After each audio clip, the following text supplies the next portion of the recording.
Hi, so I just finished reading the article on educational leadership, respect, where do we start? And I found it extremely interesting. In fact, this is a concept that I referred to back in a previous video and even may have mentioned in some of my writing. But respect, I believe, is something that definitely starts from the top down, and I think that was well expressed in the article about how administrators and principals really need to be able to demonstrate respect to their teachers, so then in turn teachers are showing respect to their students, and then students are also modeling that with each other.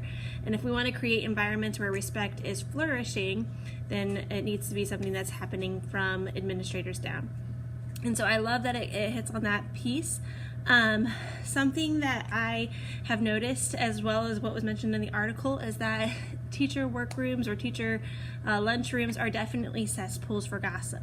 And they can be energizing when they want to be, and they can be very negative when they want to be. And I think a lot of that stems from whatever the culture of the school is. So if an administrator has set up the culture that that's acceptable behavior or accepted, meaning they also are taking part in that downplaying of students who may be problem children at times, then it's become acceptable by their staff.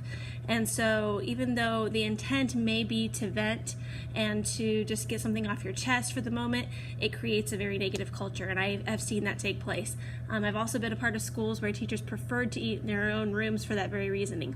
So something that I have assessed from this is that great teachers realize the power of negative talk and they refrain from it. And if we want to retain and sustain those great teachers, then as administrators, it needs to be part of our desires and development to create a culture where that is unacceptable.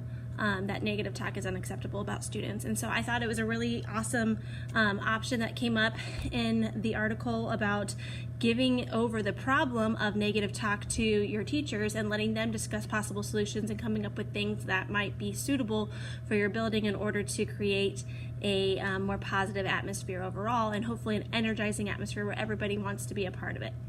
And so even though I think the whole non-student talk thing might be a great policy to put in mind, it's so much more effective if the teachers themselves are the ones who come up with it. So I really appreciated this article. There were definitely pieces of it that kind of irked me a little bit because I think sometimes we are a very sensitive culture, and so I don't know what you do about that exactly, but I don't think there's ever room to not be respectful. And so if we as administrators respect those underneath us, they will in turn respect others, and hopefully our students will see that too. So yeah, great article. I look forward to hearing what everybody else has to say about the article and responding to those reflections. Thank you.